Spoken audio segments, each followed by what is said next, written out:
Well, welcome to this session on optimizing patient therapy. It's an interactive session, and it's been a little bit of a challenge to try to put together. I think, like neuroendocrine tumors in general, it's going to be somewhat of a mishmash of some case presentations, some situational presentations with some discussions about ways that these situations can be approached, and probably there'll be more than one way. The cat metaphor applies. There's more than one way to skin them, I guess. And then there'll be an opportunity to ask questions of a general nature from the audience that bears on the people on the podium's earlier presentations. So to start this off, Dr. Reid has come up with a case, and I asked him to present that.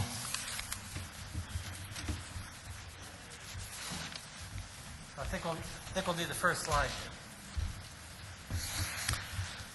Honest to God, I'm not hogging the place, but I keep getting volunteered, British Army style. You'll do it, so. Can I get the point? Okay. Yeah, I know, I see it. Now, I think it doesn't project. Could we get the lights? No, it's the problem with it. Oh, well. Okay, well. We'll have the first slide then, please.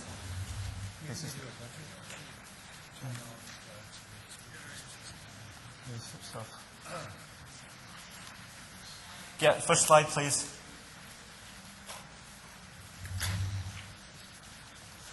Now,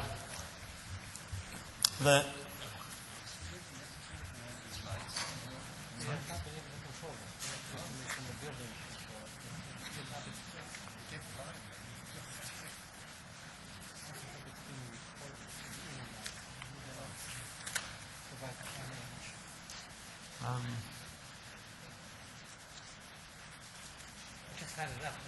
it just disappeared again.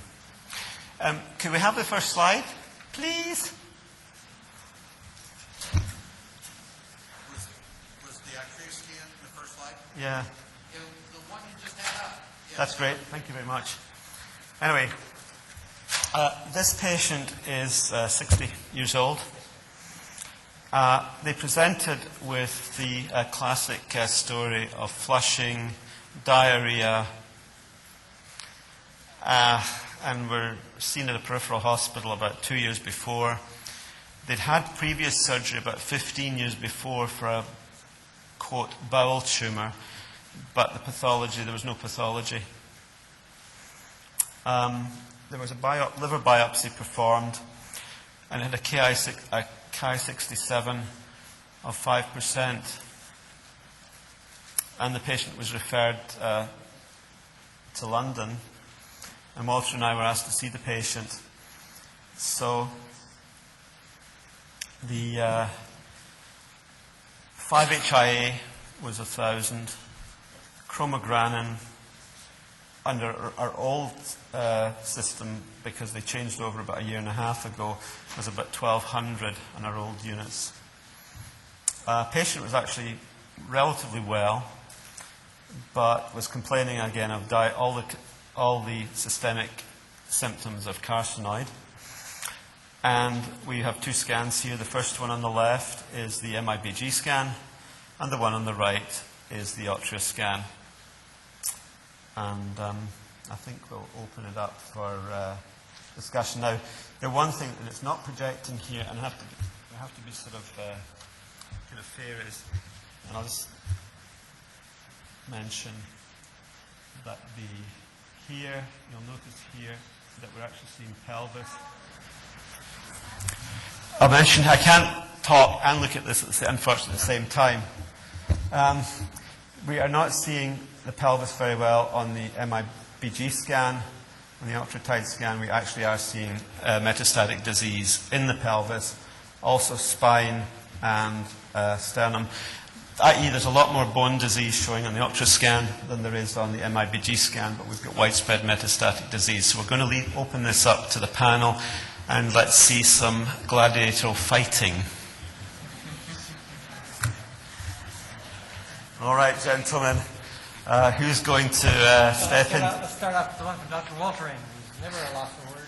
Never at a loss for words. I guess the question here, the symptoms are progressively worse? Progressively worse. So we have increase in symptoms. It looks to me like you have to have progressive disease on scan. Yes. And I assume this patient is already on maximal sort of dose lanreotide, octreotide, some kind of somatostatin analog.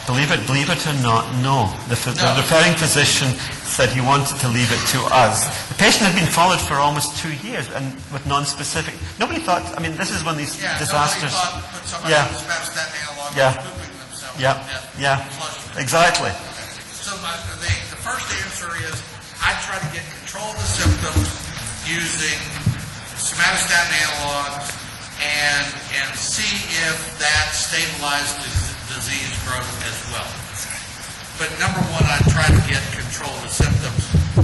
And I think I would probably try to do that with a short-acting rather than a long-acting analog, because I'm already looking now like a chess player.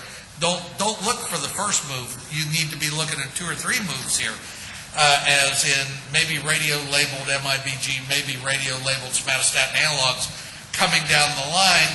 And if I load somebody up with a long-acting somatostatin analog, then I delay the ability to treat those people because I'd like to keep their analog levels down when we load. You walked into the trap. That's good. I like traps. No, the reason is that Walter and I, we treat the patient a lot. Yeah, so do we. Yes, but we had a slight problem with some patients where they were getting their long-acting sandostatin and it wasn't working. Amazing. I know somebody who wrote that paper. Yes, but I'll tell you the reason why. In some of the CTs, we started looking at the depth of the adipose tissue. And he makes a very good point. My mom, who has metastatic carcinoid, who I give her shots to, has what I call the tiny hiney. Her total buttock is about that big. And you look at other patients who are 300 kilos, and you know, a harpoon couldn't get into the... That's exactly the point. But here's the interesting thing, is that we ended up having to put the particular patient that was really ill, not this one, but the other one, we had to give him IV sandostatin. We got up to 800 mics per hour before we actually got them under control. And then we thought, well, we'll try and treat them. So we treated them with octreotide, measured the radiation 10-15 minutes after to get baseline, and 3 or 4 hours later I went back and it was 80% less. So they just peed $5,000 down the toilet. For the indium down the toilet. Anyway, so peed down the toilet. So next morning, imaged them. Absolutely no uptake in the tumours whatsoever. You would envision at 800 micrograms an hour that your blood levels would probably be about 50,000 picograms per mil, and you've saturated not only type 2 but type 5 receptor that's what I'm saying. Completely. But what we then did was we then withdrew them. But actually had 3 patients in this situation. Withdrew it down to 5 to 300 mics. We saw the receptors, we saw the tumours. So and at 300 mics by times 24, that's about 6 milligrams a day. You still should be pretty damn near saturated on 2 and 5. You could see the lesions, no problem whatsoever. And at that point we thought, okay, we'll go and do it. 20 minutes before we're going to inject, another massive carcinoid crisis, they had to increase it to about 450 an hour. Receptors went. So I like getting into this sort of discussion because it would seem that the actual blocking the receptors seems to come at about 300, somewhere between 250 and 300 per hour. Now, the other patients we've had have been getting 90 of sandostatin, long-acting. 90 a month. 90 a month. Right. They don't seem to be blocked whatsoever, and that's why I like getting into these little Can you hear me? Yeah, it's just that the mics here are sort of very positional. How's that? Is that better? Hey, pull back the podium and stand on the other side. And then I'll fall off. That happened the last time. You said no blood. You didn't say I couldn't get you to break your neck. Anyway, the point being, we have several patients that are at 90, and their scans are absolutely treatable, no problem. So it's a really, a lot of the thing about taking patients off the sandostatin, the long-acting, is a very interesting, it's a very controversial, topic, because our practice, having seen what we've got, we get really, really good results from our treatments. So and we never take them off anymore. We're keeping them on the long-acting. And one of the things that we're starting to do now is make membranes out of tumors that we resect. We're going to actually do KDs for lanreotide and octreotide on each of the tumors we resect, so that we can tell you how much it's going to take to saturate your receptors. But it's just interesting that we've actually sort of got a... Okay, Dr. Baum has a comment. Oh, Richard, yes. It's actually very easy. You have to differentiate if you want to do diagnosis in the patient or if you want to do treatment. If you want to do diagnosis, I think the usual dose is given, even if it's a long-acting reagent or subcutaneous injection. You do not need to pause, because you will never saturate the receptors with these usual amounts. Okay? Yeah. If you want to do therapy, you have to stop definitely 4 to 6 weeks. It's a long-acting reagent. Otherwise, and we can measure that with PET, you have a reduction of uptake of about 30%, which then decreases your dose to the tumor.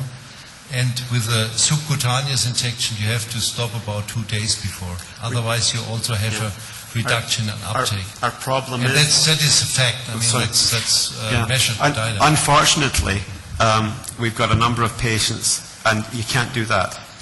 I'm quite... We've had, as I said, there was a patient that almost died. We've had 5 of them have almost died by being taken off the...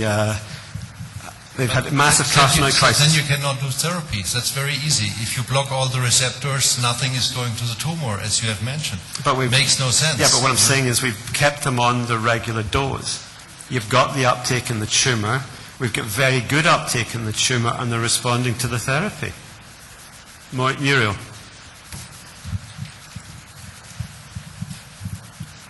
I certainly believe it's risky to stop the medication, the somatostatin analog, if they've got severe symptoms. And if they're controlled on a reasonable dose of somatostatin analog, I'm quite prepared to continue with radiopeptide therapy, because there's excellent uptake even in that situation. And I think that's what you're referring to. That's exactly a maintenance level, or they've had their monthly injections, say 3 or 4 weeks before your therapy. Precisely. I don't see any reason. Then you will delay the next one and do the therapy, but there's no need to actually stop the patient's but unfortunately, some people out there think that you have to stop them even to do scans. Again, there's a big difference between nice uptake and what you measure. You can have very nice tumor to non-tumor ratios, very nice images, very nice uptake. But the absolute amount of your peptide going to the receptor is significantly decreased if you don't stop the octreotide. So with a long-acting reagent, you have to stop 4 weeks. I mean, that's how you say. You can give injection, wait 4 weeks until you go to peptide therapy. And with a subcutaneous injection, you have to stop about 2 days before. Otherwise, you will get interference. Okay, well, a lot of this is predicated on using... octreotide, NE111 octreotide or some octreotide radioisotope as therapy, but this is not equally available in all places. So, right next to you there. I just have a feeling we're putting the cart before the horse. We have a patient who's just been told that there's metastatic carcinoid in the liver, and symptoms are being controlled wonderfully with high-dose octreotide. And then now we're having a whole discussion about some of the fine points of what kind of radionuclide therapy. It's not. We've diagrammed it off a little bit. But I think in this particular person, we know that there's severe carcinoid syndrome. It's responding wonderfully to octreotide, and I think now it's incumbent upon the physician to keep up high-dose octreotide for patient management while figuring out what else to do right now. I think that the high-dose octreotide could be provided either with subcutaneous injections, continuous intravenous infusion, or transition to LAR if it looks like the dose is going to be reasonable to make that transition. And I think, meanwhile, I personally would do some aggressive staging evaluations right now to figure out exactly what's going on. The octreotide was positive in the pelvis, but from that scan, I don't really have a clue what's going on in the pelvis. I don't know if that's uptake in the bowel or rectum somewhere, or whether this is actually a big tumor mass and whether it's resectable or not resectable. I would get an MRI with gadolinium of the abdomen and pelvis, or if that's not available, you can possibly do a triple phase CT with good technique. You'd get a lot of information. I get an echocardiogram. Anybody with this degree of carcinoid syndrome has a major risk of having carcinoid heart disease that might have to be dealt with early on. So I get an echocardiogram and look at the valves. I get Let's make some assumptions here, because there is other disease, and it's a good chance this will turn out to needing systemic type of therapy. And Dr. Woltering said you got to be like the chess master. You got like several moves ahead. I think everybody agrees on the panel that the first move is to put the patient on octreotide. But what are you thinking in terms of second move if the patient requires systemic therapy? Because not everybody has the same access to isotopes, and some of us would use that as the next consideration if we could, and some people would be doing something else. So what else would you be thinking of? Yes? Again, I would want to see the staging evaluation to plan the next move. If such high doses of octreotide are being required initially that you can't even see properly on the octreotide scan, that can still be done later on before therapy. There's radionuclide therapy. I think in terms of what to do for the next step, it's going to depend to a great degree on what you find on your staging evaluation, whether there's a mass that needs to be removed in the pelvis, whether the next step, whether there isn't a mass at all in the pelvis and the bone uptake are just little trivial things that show up on the octreotide scan but don't correspond to lesions. Those bones need to be visualized by an MRI, for example, or a CAT scan to see what's actually happening in the bones. And I think that then a decision has to be made about whether the patient should have hepatic-directed therapy if 95% of all the metastatic diseases in the liver or more, should that tumor be treated with radioactive particle embolization, hepatic artery chemoembolization, depending on the situation, or some other regional therapy, and then later on do one of the systemic radionuclide therapies if appropriate. So I'm not sure that that has to be the first move. I think in America it probably would not be the very first move, but I think that there's obviously controversy about that. Dr. Boudreaux? Well, you obviously want to do something for this patient, and I do agree that this patient would probably need multiple things. The things that come to mind, if every time you withhold somatostatin analog therapy, the patient crashes, we'll have a few questions about that. Are there other adjuncts you can use to ameliorate the crisis, such as steroids, Anzamet, other antihistamines, H2 blockers, and so forth? For the most part, we've had 10 or 15 patients who've had this. We've actually had about 10 patients who've actually had that scenario over the years. And in fact, it's really quite interesting how breaking the bank, getting high infusions like 800, we've even up to been 2,000 an hour of sandostatin. We've actually brought in people under control, but it's quite, the budget goes, right. It's incredible. And I think the most was it $100,000? There was one patient that swallowed up $100,000 in a very short period before they could be brought under control so that they could actually get surgery. Not at our bidding. But it was an attempt to operate on the patient's heart. And post-op, everything just went absolutely, I'm sure the patient survived very well, survived. But the problem is, you suddenly get into this very... You can exhaust the hospital's supply of somatostatin It didn't Exhausted the province's supply. You can imagine. But it showed that you can bring the patient under control, but you have to have a really megadose. Now, once brought under control, it seems like other therapies should be directed. If you know that your radioactive labeled analog to somatostatin is going to be interfered with by high-dose sandostatin or whatever drug you're using, don't even go there yet. Go with perhaps MIBG if you're bent on giving her a radioisotope, because then you don't have to stop the Sando. Take the ovaries out if these mets in the pelvis are ovaries, because sometimes ovarian mets deliver terrific amounts of compounds that, so address the mets. You hit the target there by saying give MIBG. And that's what I would do. But you could do chemoembolization. I see Shell over there. He wants to say interferon. Can we have a comment from the floor? But I think there's lots of things you could do besides interrupting your control to give a particular drug that you really would like to give. Get all of your disease that can be addressed by other means under control and get this patient out of crisis by doing some kind of either surgical or chemical debulking first with interferon, with chemoembolization, with radiofrequency ablation, with oophorectomy if that's where the mets are, stuff like that. Radiate the bones. I think there's lots of things you can do besides jumping right into giving radioactive. Yeah. First, Dr. Oberg is ready to can I give a comment? This is a rather straightforward patient. We see quite a lot of these ones. And by combining alpha interferon and somatostatin analog, you can reduce the dose of somatostatin analog. And then, of course, you can perform all the scans you need. But for me, when I look at this is a straightforward case for lutetium 177 dot-octreotide. And if that is not working in the long term, you can perform other means. You can do embolization, chemoembolization. Okay, Dr. Baum has been itching to make a comment here.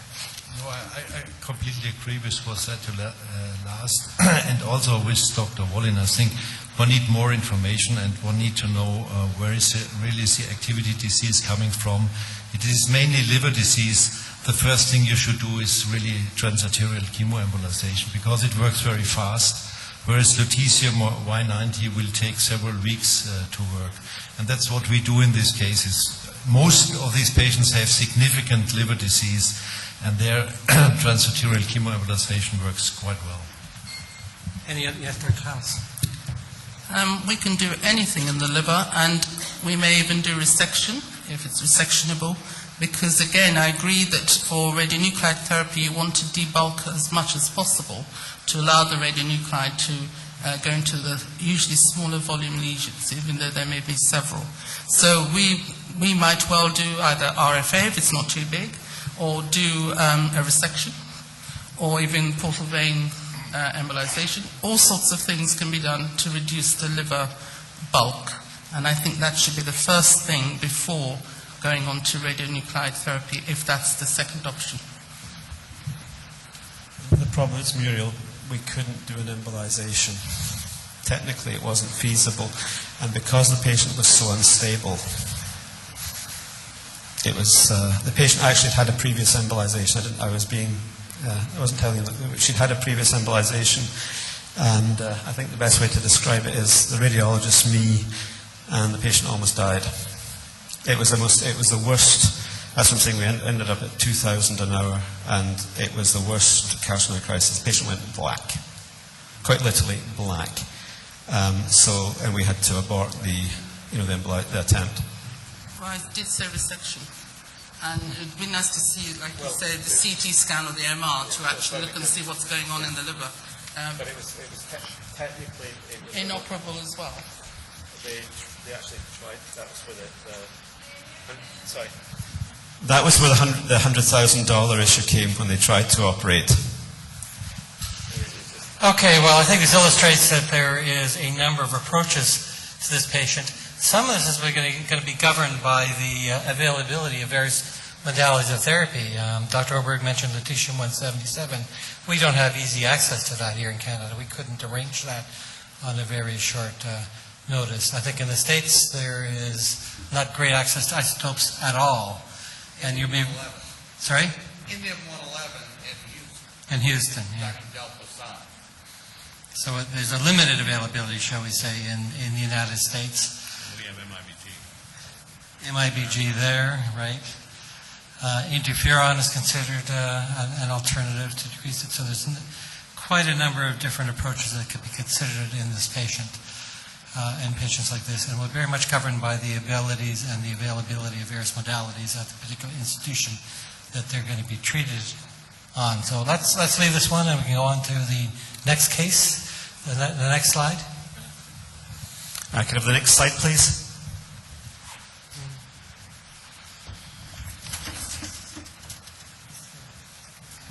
Okay. And next slide, please.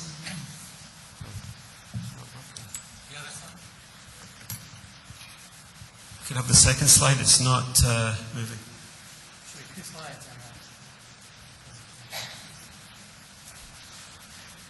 Yes. Okay. It's very dark.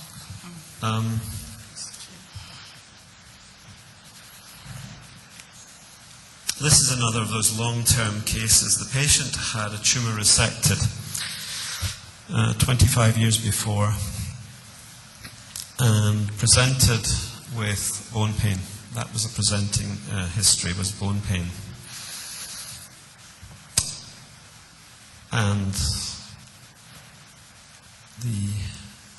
no liver metastasis, only bone and nodal disease in the neck and a metastasis in the head. The rest Looks as like well. a number of the vertebral bodies. Yes. Yeah, exactly. My first worry with this patient is I'd get some plain x-rays and I'd be looking at those vertebral bodies to see how deep a shit I'm really in. About 4.5 feet. Yeah, I think so. The MR that was originally done showed some dural disease, epidural disease, at a couple of levels. And there were some signs, there were some neurological signs. But that was the only, place. Call the neurosurgeon today, get them involved. Well, actually, our neurosurgeons said, no, give radiotherapy. Really? Yes. And in actual fact, the patient got radiotherapy to the very, very specific site because she had lesions elsewhere, we wanted to preserve, bone marrow, for future treatment. So our radiation oncologists were very good and did a very close area of where that abnormality was. And the symptoms, neurological symptoms disappeared.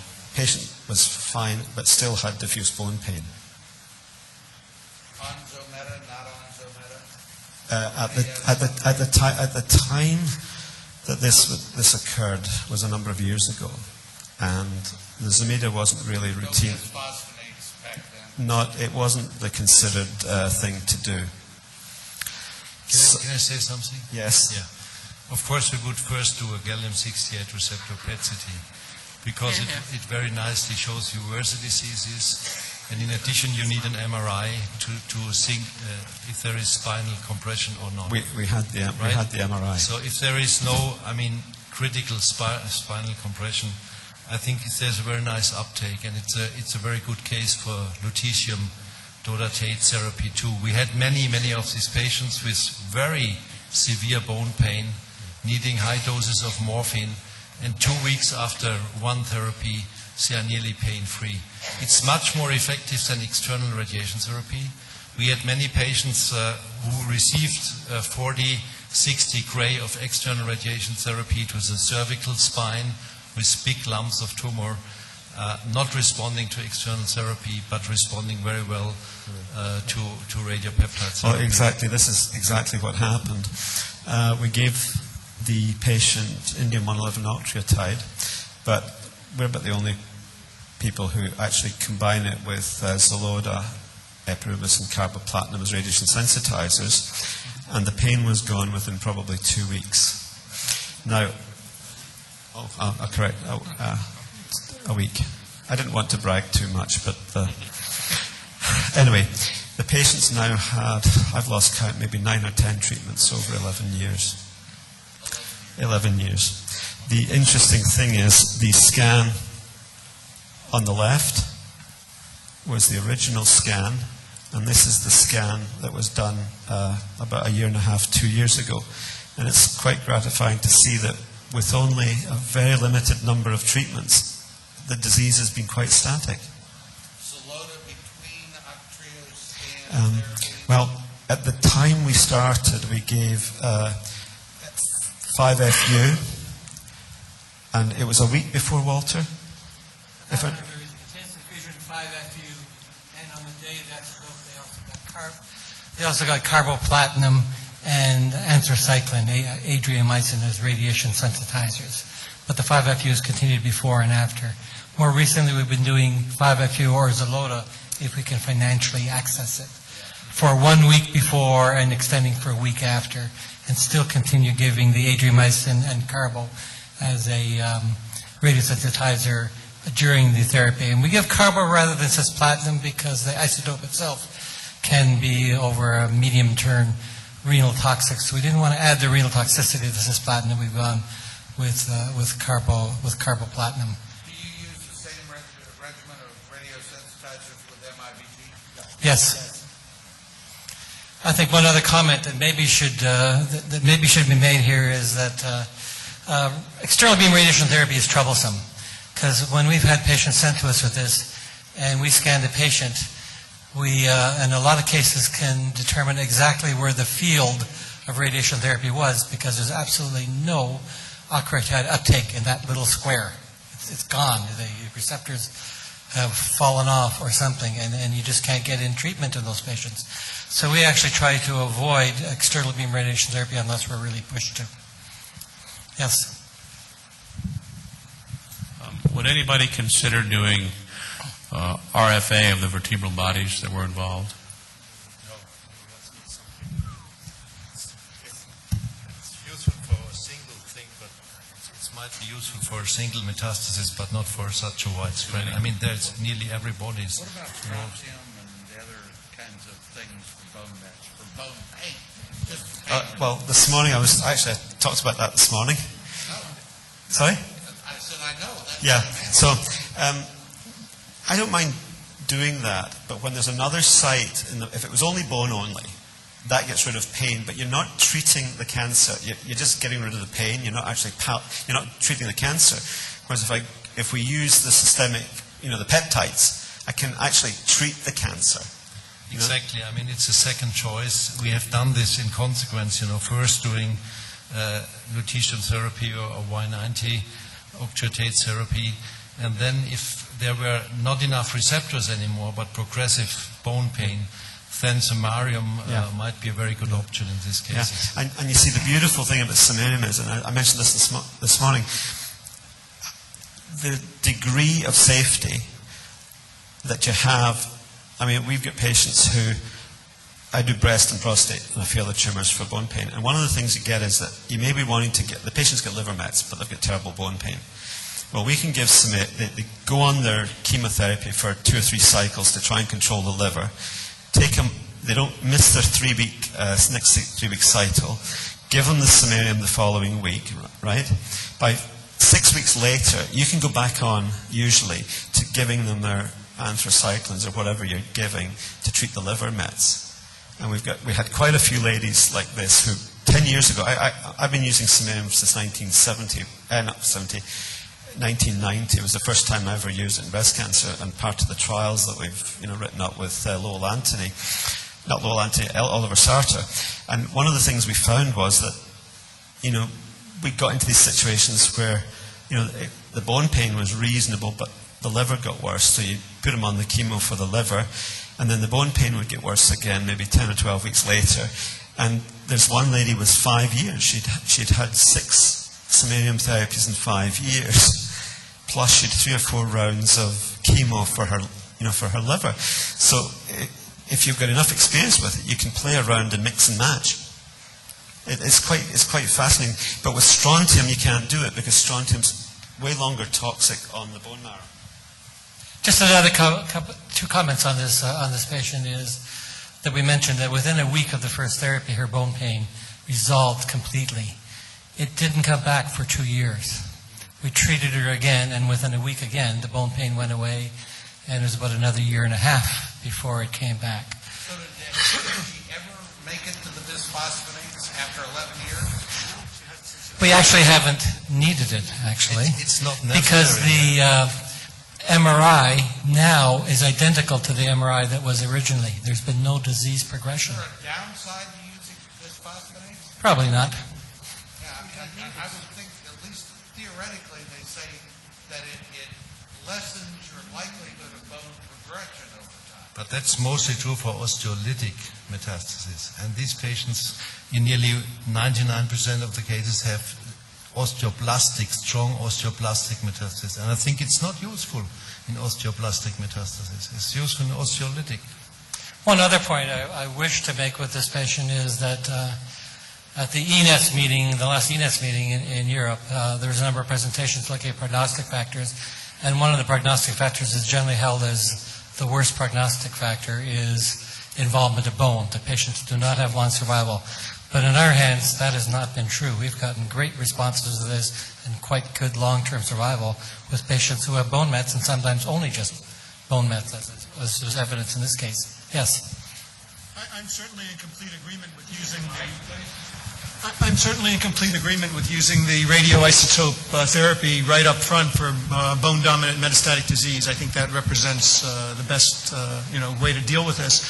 I find that there are a fair number of cases, particularly in the more aggressive neuroendocrine tumors, that osteolytic component is present as well, and I wouldn't hesitate to use zolindronate or pamidronate in that kind of setting. The other thing is that sometimes after a systemic treatment, you still have a persistent lesion at one vertebral level, a persistent mass.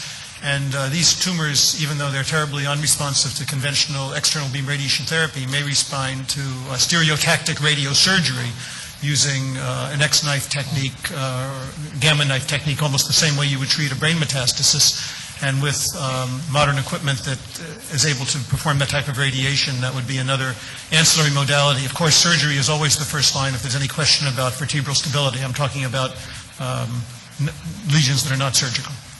Well, we're anticipating that at some point in the future, this person will have progression disease and will have to use all those other tools, but it hasn't happened yet. So, and we're gratified about that. Okay, Dr. Baum now has a special presentation. Can I have my slide? Okay, by me. Can you show my slides, please? So I was asked actually to report a little bit on our therapy experience, and to do that I just want to give you some information what is needed before radionuclide therapy in our view.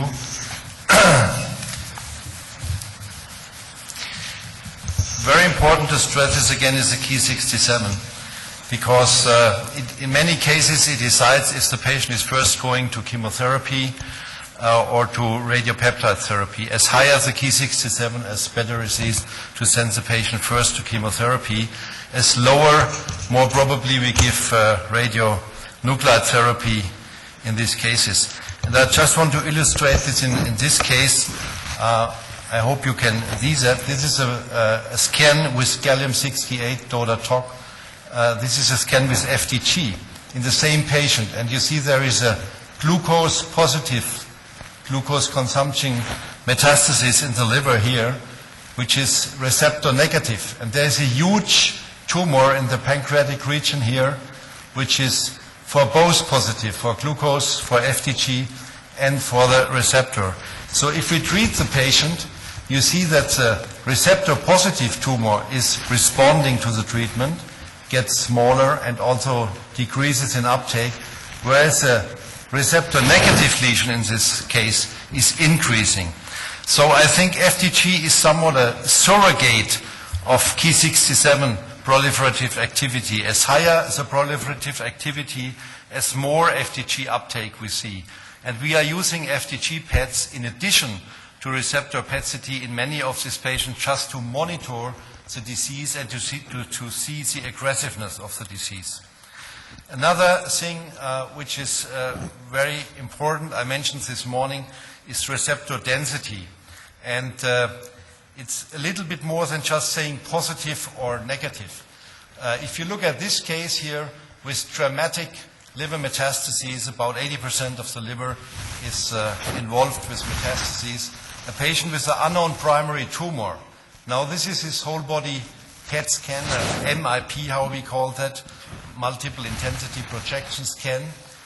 Maybe you cannot see it clearly, but here is a little spot, and if I take this out in the transversal slide, you see it's a bronchus carcinoid. So the primary tumor, which was revealed by the PET-CT, was a bronchus carcinoid with a significant involvement of the liver. But look at the liver lesions. They look quite the same on the CT scan, right? But if you look at the receptor status, there's a lesion here in the left lobe of the liver which is strongly receptor positive, whereas this one is not expressing any receptors, and this one in the S7, S8 segment is just peripherally positive. So it gives you much more information than just saying it's a positive scan. It tells you where it is positive, and maybe in this case you would need additional intraarterial treatment of the patient in a combination fashion, because there are significant parts of receptor negative lesions in this patient. In another case I brought with me, a patient sent to our center for radiopeptide therapy with a statement, there are huge, large liver metastases on CT. Now look at this lesion. There is no uptake whatsoever in this lesion, and it, by the way, was also negative on the FDG. So this is a liquid necrosis, which happens sometimes in these neuroendocrine tumors, that you have huge necrosis in the liver. And there is a small lesion with a very faint uptake, maximum 9.3. Normal liver in this case was 8.6. So in this case, would we consider, and I asked this question to the panel, would we consider radiopeptide therapy? And on the other hand, there is a lesion again in the pelvis, again a patient with a cancer of unknown primary, studied outside from our center many times before, and they couldn't find the primary, but there is a lesion here. So what to do with this patient? First we can, okay. I think that clearly this patient needs an evaluation by a good endocrine surgeon. I think that potentially the pelvic area could be addressed, and some additional studies could be done preoperatively to try to identify a little more what's going on, but potentially that could be resected. Liver mets could either be resected or treated with intraoperative RFA, and the patient can be rendered free of gross disease with a surgical approach. We have surgeons here. Perfect. Yeah, I mean, it certainly, it makes sense to take out the primary if the patient's overall condition will tolerate it. I mean, I see 5 liver mets that are light up pretty nicely. The pelvis lights up, and I'll bet this patient has probably an ileal primary. And do you allow me to show me the primary? Okay, these are the transversal slices of this patient. You see the primary tumor in the rectum. You see lymph node metastases in the pelvic area. And we did exactly what you suggested. We sent the patient to surgery. So sometimes it's very important that you say no. Even if a patient sent to you for therapy, you have to think, is it really worse, or it is better to send him to surgery or to the chemotherapy or to the interventional radiologist. That's my point here. Right. Okay. But at some point you have to also ask yourself, is this patient a good surgical candidate from other things other than just carcinoid? I mean, if this patient has severe valvular disease, had a severe cardiac dysrhythmia, you may be better off treating the patient, trying to cytoreduce. We haven't. We checked. We have a schedule where we, in all patients, do echocardiography and evaluation by endocrinologist and so on. Though this patient hadn't heart disease and underwent surgery and is doing fine after removal of the primary tumor. Okay, so determinants for success is a receptor density, the size and number of lesions, and the exact localization of disease is also very important, which can have also some influence on, for example, kidney function. Jeez, now, this is actually the first 101 patient. Dalmatians. Yeah. Okay. This is the first patient we have treated in Germany in '97. That was at the time I was still at the university in Frankfurt. It was a 15-year-old boy with a paraganglioma, with heavy metastases in the spine, with a huge bulky primary tumor, with skull metastases, with lung, liver metastases. And we treated him first with MIBG with a cumulative activity dose of 1.2 curie in this case. And he did fine for a while, but then he progressed. And as you can see, he was also strongly positive for receptors, for somatostatin receptors. So we treated him with DODATOC, with yttrium-90 DODATOC. And I think it was the first patient, as far as I'm aware, who was treated intra-arterially with the metastasis in the spine. So he had paraplegia of the legs, couldn't walk anymore, sitting in the wheelchair. And we injected yttrium-90, 50 millicurie, into this lesion by super selective intra-arterial therapy. And a few weeks later he started walking, and I could show you images. I didn't because it is too long here. But he started playing soccer again some 6 months later. Okay, so kidney function is a very important issue.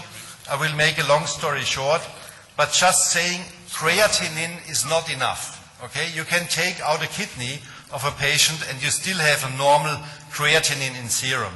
So what you need are some curves showing you the outflow of the kidney, and this is a nice example where you see your obstruction of the kidney, complete obstruction, with still a normal creatinine. Okay, so this is of course very important.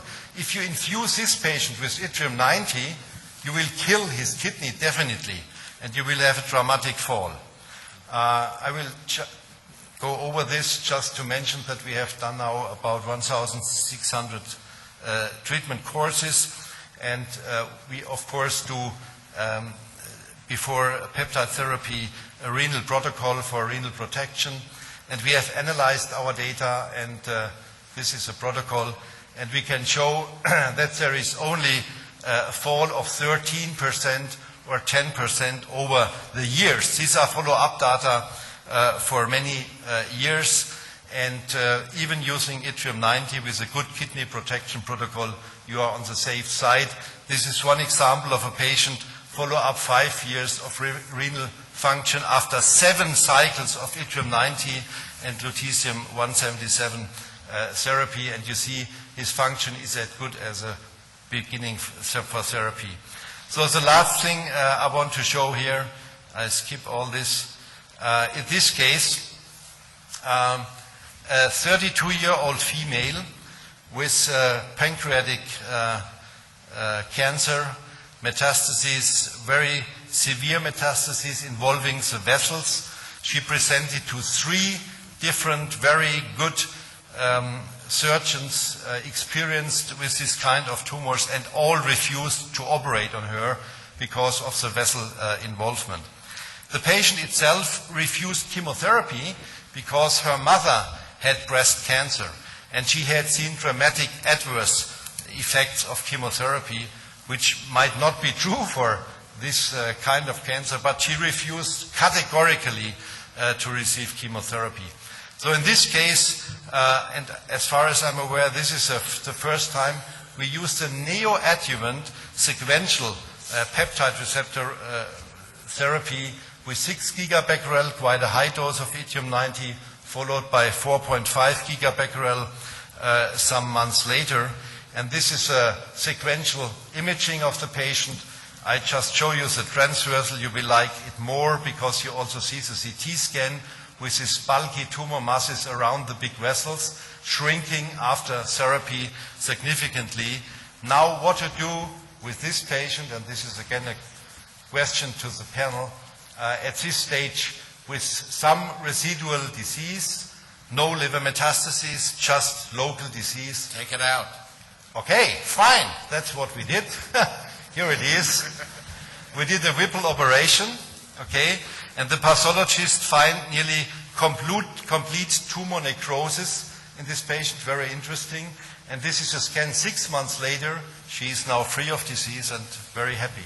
When the pathologists look at this and they see necrosis, can they tell you that it's coagulation necrosis, that it's radiation-induced necrosis? Yes, it is a squamous, what we call a squamous or squamous liquid necrosis, So he described it as typically for radiation necrosis. Yeah, I mean, that's what everybody in the audience needs to know, is that when you look at the pathology and you see necrosis that's caused by burning something or by radiating it, it's a unique, it's a signature. And that coagulation necrosis is something that you then know that your product was responsible. Okay, so we think peptide receptor radionuclide therapy is effective even for very advanced cases, as I have shown here, and especially it leads to a significant improvement of clinical symptoms. So we also have quality of life reports, and we have in 90% of the patients improvement of clinical symptoms, and many can give up on sandostatin. Cure is rarely possible, but good palliation can be achieved. And in patients with progressive neuroendocrine tumors, I think this sequential Y90 lutetium therapy is most effective because we have seen the highest response rate in using a combination of them. Y90 is probably better for the large lesions, whereas lutetium is more effective for the smaller lesions. And significant kidney damage can be avoided if you, extend the treatment intervals and by using lower therapy activities than described, for example, by the basal group for atrium-90, because we have given up to 8 courses over several years in the patient which were tolerated well. And again, I would like to stress, this is an interdisciplinary endeavor. And you need many different specialists working together, closely together, because at one time you might need peptide therapy, at one time you need chemotherapy, at one time you need regional interventions and so on, radiofrequency ablation and chemoembolization. Thanks. Can I ask one quick question? Do you use lutetium or yttrium based on the size of lesions? In other words, do you use yttrium on the larger lesions and lutetium on the smaller lesions, or do you always start with yttrium and followed by lutetium? Exactly what you said. We're using Y90 for the larger lesions, and if we get a patient, let's say, with small but many liver lesions or bone disease, we use lutetium because it's a most friendly radionuclide as compared to yttrium-90. Dr. Baum, do you do dosimetry if you observe the 0.300 rad max for the kidney? We are doing dosimetry in all patients with lutetium. With the Y90, we only do it in certain cases. This 23, 25, 27 gray story to the kidney is not documented well. It refers to external radiation dose, not to radionuclide dose. And what we have to do is that we use a concept of BET, the biological equivalent dose, which is really going to the kidneys. I have not seen any patient with a normal kidney function before peptide therapy having a significant decrease of renal function after our therapy. So I think it's really safe, and it's only critical in those patients I have not mentioned here who have a lot of risk factors like diabetes mellitus, hypertension, previous chemotherapy with streptozotocin, for example. Okay? Yes, Dr. Thomas. Thank you. Thank you. Yes, I want to stress that individualized dosimetry is now one of the most important features of our therapy. And I agree with you, Richard, that all the data we have at the moment is based on radiation that's not being delivered in the same way that we deliver it with unsealed sources. So what we are actually doing is with the patients, for instance, having lutetium therapy, we're actually imaging them with a source, and we actually calculate the dose to that patient. So before their next therapy, I will reduce the dose if I see any evidence of renal toxicity. I have to say I've not seen any. And I think lutetium, from my experience, is proving to be less toxic to the kidneys than the yttrium-labeled octreotide. One of the things we've noticed in some of our patients is that there's a group that fairly early on get prolonged myelosuppression with difficulty, especially with the platelets in recovery, and a couple of patients with dysmyelopoiesis. Yes. We had that same thing. We found out that what was happening was we weren't actually binding all the indium to the peptide. And so we then went back and added some free EDTA to the final product, and we got rid of all the free indium. We had zero free indium. We never saw myelosuppression again, and absolutely no thrombocytopenia ever again, even up at 550 millicuries per dose. I agree on that concerning lutetium. We don't see significant hematological toxicity. What we see in all patients receiving either Y90 or lutetium, if there are many cycles, we see some mild erythrocytopenia. All these patients develop decrease of red blood cells in the range of, let's say, 3.5 million, 3.6 million. And it's not severe because hemoglobin levels in many of these cases still are normal. Yes. Well, this case is illustrative, I think, also the one you just presented, of the dynamic of the care of these patients over time. Here was a patient who was not considered a surgical candidate, and then an intervention occurred, and now they are a surgical candidate. And I think one of the problems that a lot of patients, I think, face is that they're evaluated by their home physicians who have made the determination up front, you're not a surgical candidate for XYZ reasons, and that person making that determination might not even be a surgeon, much less an experienced endocrine tumor surgeon.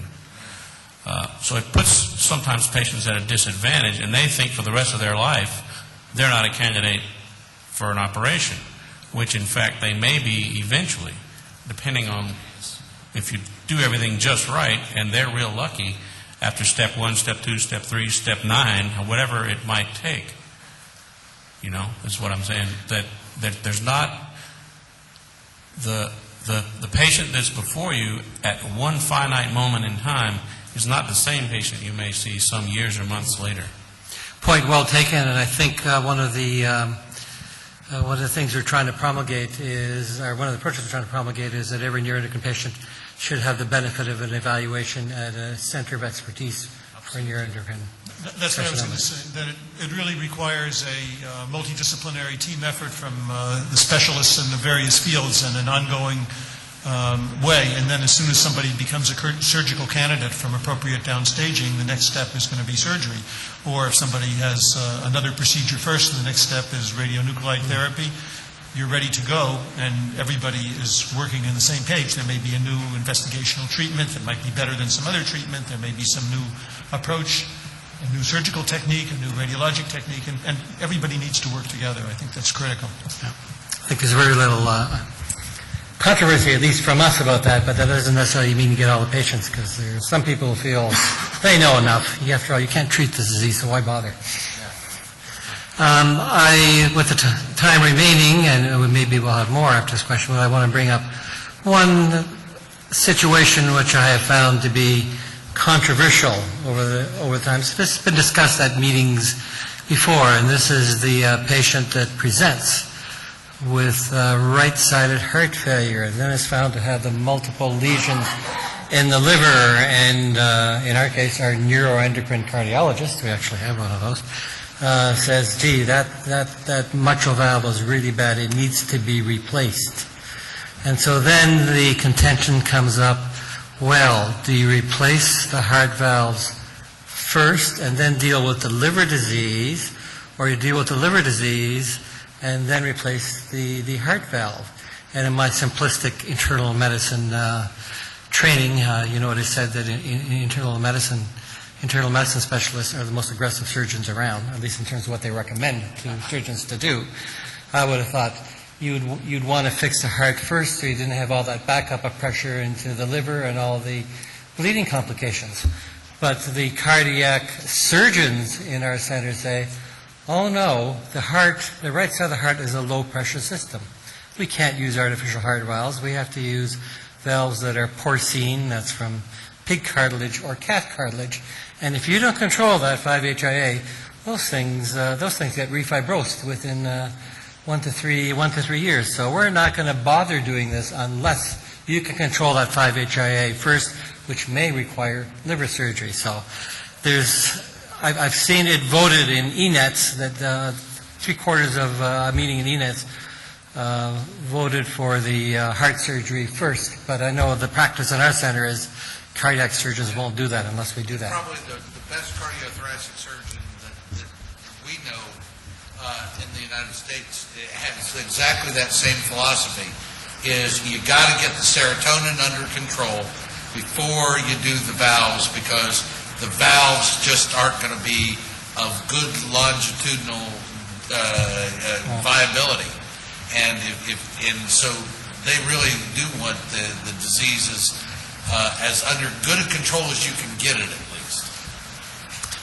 Other viewpoints. I think if somebody actually has what you've described, right-sided heart failure, and they're otherwise a surgical candidate, I think if the valvular disease has progressed that far and they're a surgical candidate, I would definitely replace the valve first. You could use a mechanical valve rather than a biologic valve, which won't develop carcinoid heart disease.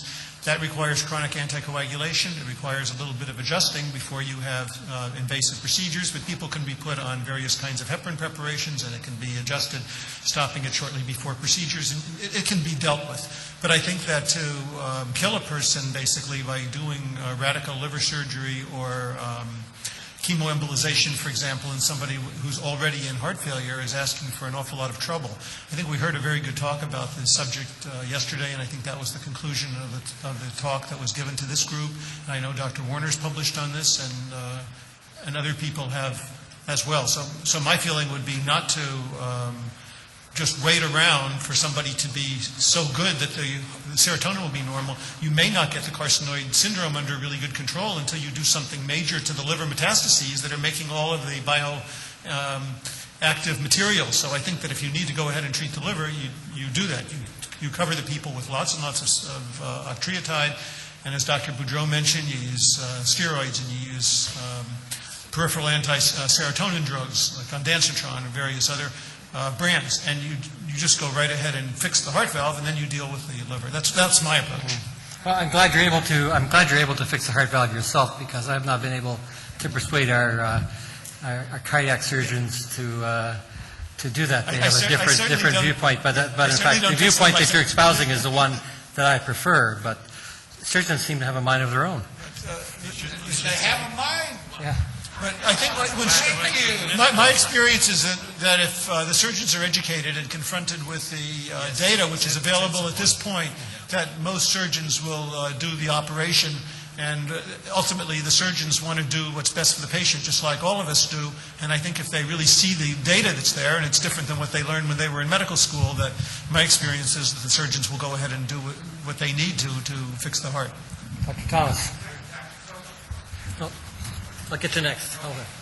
Dr. Thomas. Can I concur with that? I think we could try very hard to bring the serotonin levels down, and the patient will die while we're trying to do that. So I would say that now most cardiac surgeons in teaching centers are able to cover the anesthetist is the person you're really worried about, and they're able to deal with the situation.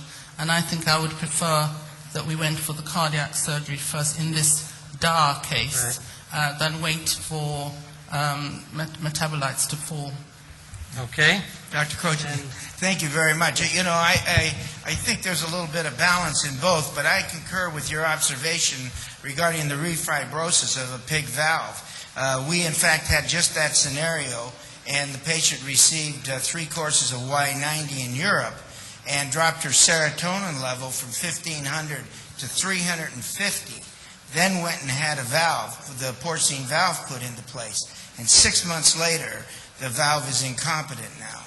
And I guess what I'm suggesting is there's an issue as to how low is low for serotonin, but I do believe that, and I don't think it's just the serotonin, I think it's the substance P from a midgut carcinoid, and that was discussed earlier, that issue. I think if we wait to go to all the way down on serotonin, it isn't going to happen.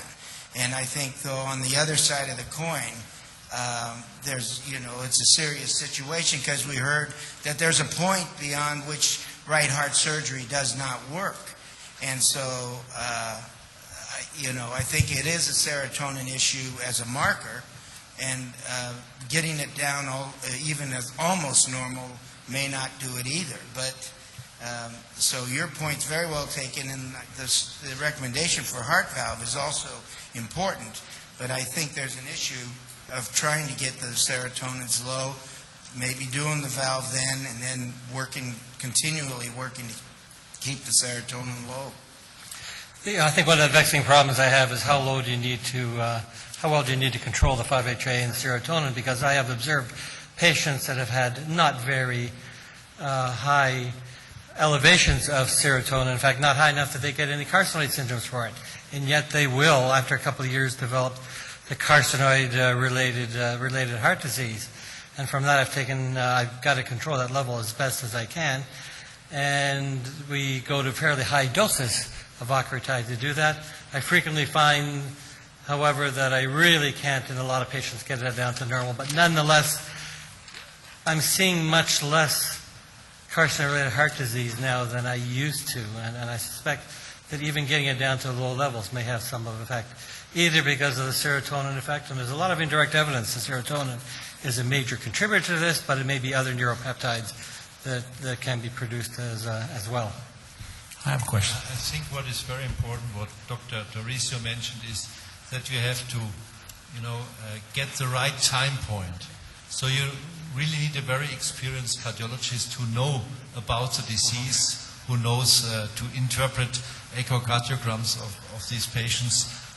We have seen many patients where our echocardiographs detected the disease which was not described at other centers and so on. And I think, again, it's an interdisciplinary endeavor, between the cardiac surgeon and the cardiologist.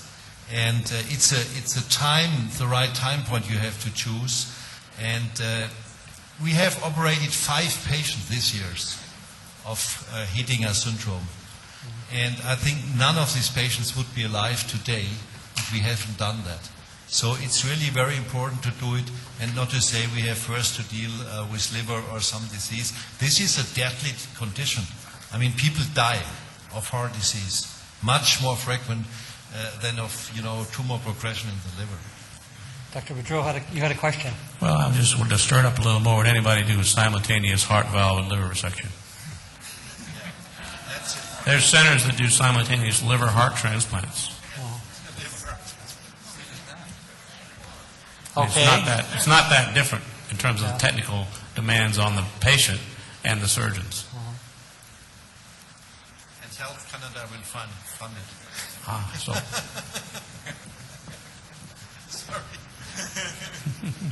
Well, I'm surprised Dr. Woltering doesn't have any comments about that one. I'm speechless.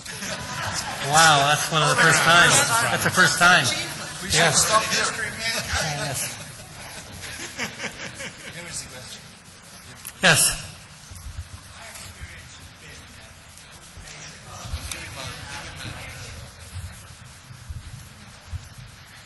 My experience has been that most patients who have right-sided heart failure and a significant degree of tricuspid regurgitation